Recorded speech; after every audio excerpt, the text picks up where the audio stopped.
I'm Nick Altmeyer with linkinglewiscounty.com. We're here this afternoon with County Manager Ryan Piche, and we're doing our monthly look into county government.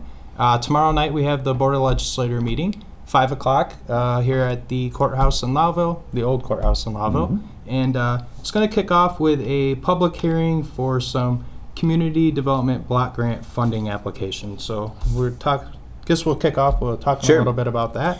So two community development block grant funding applications that we're putting forward this year. One is our regular housing assistance that we put forward every year. That's your first-time home buyers tax credit and some of the assistance for renovations that the federal government can provide. And then the second one is something new that the Economic Development Agency, the IDA, is kind of partnering with us to do, and that's a micro enterprise loan fund for small businesses. So we have a loan fund for small businesses, but a lot of that is loaned out right now, and it'd be great to replenish that revolving loan fund, and that's what this application would do. So we're holding public hearings for that, for public input, and hopefully we can, we'd be successful from the federal government. Okay.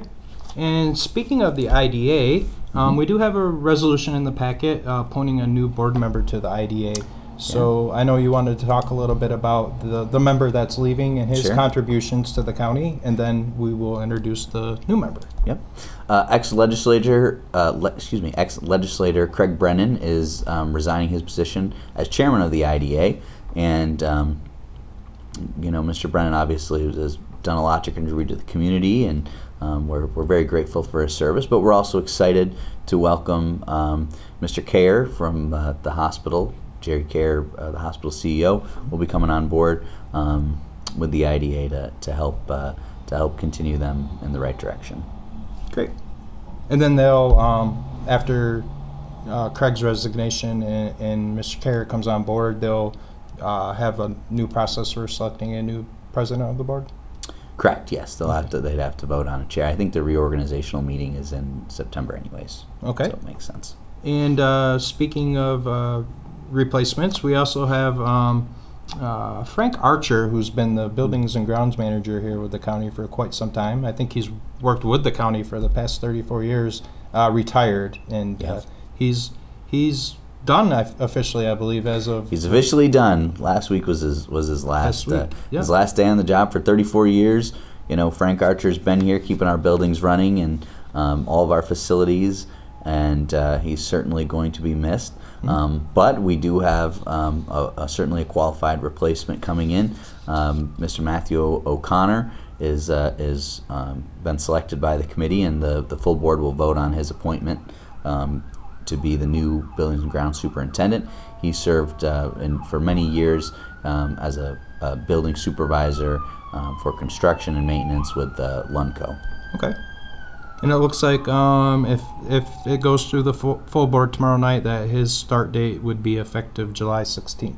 Correct. Great. Yep. All right. And then also, I didn't have it on our list here, but we also have, I think we brought it up last month, Dave Becker, Highway Superintendent, is also retiring. I think his last day is July 26th. It is. So I thought maybe we could just check in on how the process of selecting a new Highway Superintendent has been going. Sure, we received plenty of wonderful and qualified applications. We will be conducting interviews over the next couple weeks, and I'm confident that we will select another qualified person that can help lead our department. And of course, we're going to miss the experience that Dave brings to the table. He's been with the county, if you can believe it, longer than Frank Archer. So two really, great, wonderful public servants that have put a lot of their time into this community. We're losing that experience, but an opportunity to continue to grow with some new people. Okay. We also have a resolution here for, this is to authorize the board for the application to the New York State Department of Transportation for approval of the purchase of a wheelchair van for the public transit system here in Lewis County. So I didn't know if you wanted to talk a little bit about that, and I know it's something that we've been looking at for a while, and what this will bring to our public transit system here. Well, we've been continuing to be very successful applying for state and federal money to enhancements to our public transportation system. This is the next step of that. We already have one handicap accessible bus. We'll be adding a second one to the fleet. So it's just going to increase options for folks that are looking to get around in Lewis County and out of Lewis County. We've got, as you know, Nick, we've got transportation routes running to Watertown and to JCC every single day that students and folks that want to work in the city can get there.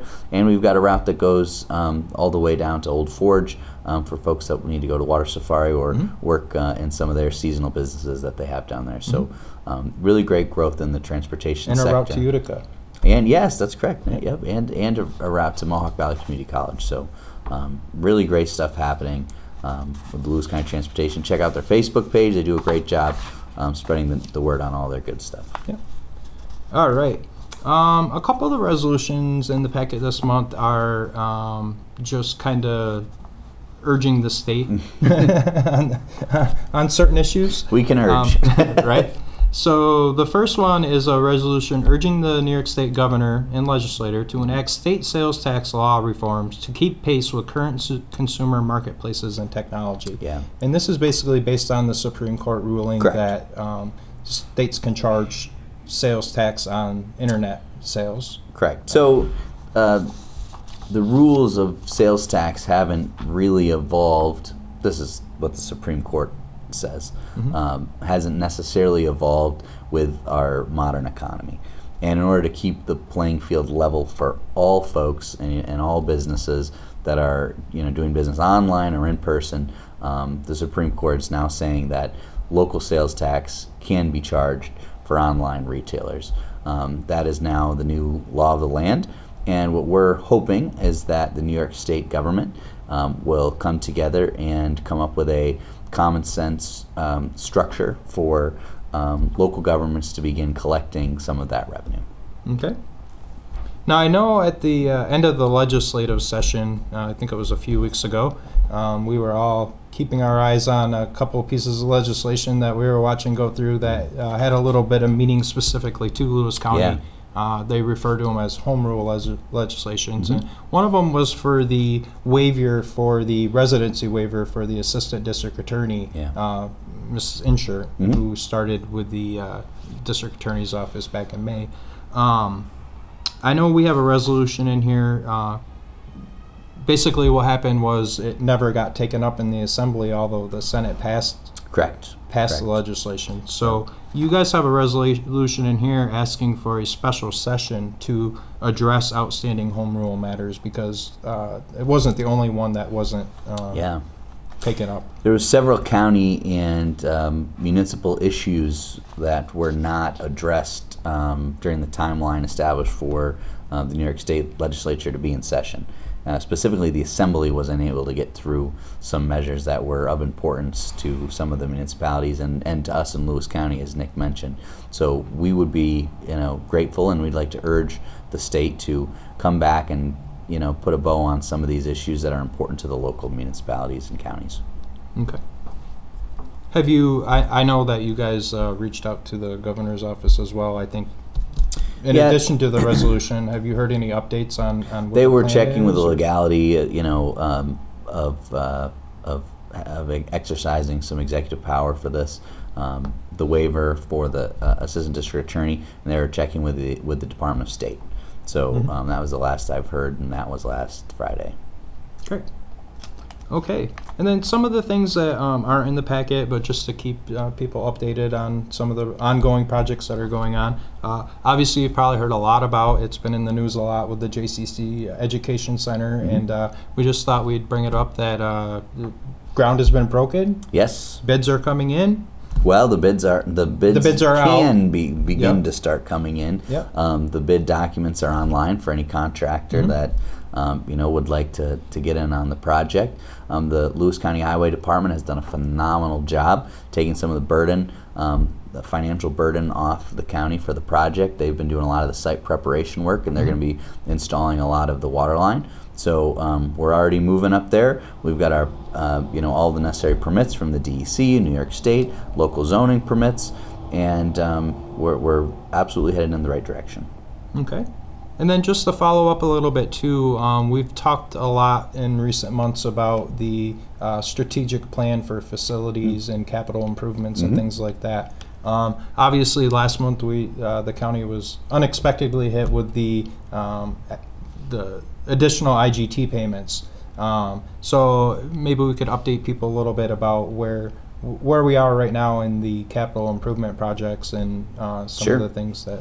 Well, we absolutely still have all the information that we gained from Bernier and Carr, and our team continues to meet on those, those topics. We certainly have projects that have been identified specifically, small projects in terms of just HVAC and maintenance and mechanical issues that we know about, but also the big projects. And I don't think it's a secret that we are looking to address some office space issues, and I think we'll continue to work towards those things. And I do suspect that we'll still be able to put together a 5-year plan that will address our needs going forward. Okay, that's kind of a good segue into our next subject, which it's July and we're dealing with some pretty hot weather right now. So for a lot of people, thinking into budget season's probably not top on their agenda right now. But I know you guys are really getting down. It never ends for us, Nick. Exactly. So I know you guys really over the next couple of weeks are really getting into putting together the budget for 2019. Everything's got to be to the board and kind of a preliminary budget and everything approved in November. Yeah. So do you want to talk to us a little bit about some of the challenges that looks like we might be facing this year and some of the positive aspects? We're just starting to pull together some of the big picture, pieces to the puzzle for next year's 2019 operating budget. We know that we're going to have additional IGT money that needs to go to the hospital, which is a good thing because that's additional money coming in from the federal government, the state as well. So, but that just means that we've got to come up with more money locally. So that's $1.2 million more that we'll have to account for next year that we didn't have to account for this year. We settled 3 union contracts this year, which is a good thing, but now we know exactly how those wage increases are going to affect our budget going forward, which gives us some predictability, which is a positive thing. And another positive thing heading into this year's budget is that we've curbed the growth rate of some of our insurance plan. So that is a positive thing. But all things considered, with that $1.2 million in additional IGT and some of these other items, it's going to be, I would say, difficult for us to stay within the state tax cap, which we know is going to be about $470,000 of increase. So we typically run about a $45 million budget. That's been our typical operating level. And with only the margin for error of $470,000, that's tough. And especially when we've got, we know there's structural expenses that really have nothing to do with operational efficiency. So dealing with those is going to be a challenge. Okay. But we're up for it. Right. So budget things will start going on over the next few weeks, and as we get into, we all know how fast summer goes by, and then as we start getting into September, October, we already all of our budget meetings with department heads are already scheduled. We'll start scheduling our Ways and Means, committee. That's not really a committee, but that's our budget team. Those legislators, dig into the details a little more. We'll start scheduling some times for them to dig in to some of the stuff, and we should have our preliminary budget in front of the board just like we did last year around October. Okay. And then I think also on the agenda for fall of this year is the shared services plans are due into the state. Yes. And I know that you have a team that's been working on. Yep, we've been doing that. We've had some meetings with all the towns and village folks, and we'll put together something that will be submitted to the state this year. All right. Well, I think that kind of wraps up the month ahead in county government, unless you have anything else that you want to add. I do not. Stay cool. Right. And again, tomorrow night's board meeting is Tuesday, July 3rd, and that's right here in the old courthouse in Lowville, second floor board chambers, and that'll start off at 5, and the public hearing on the CDBG funding starts at 5 as well. So thanks for your time today, Ryan. As always, thank you, Nick. Yep.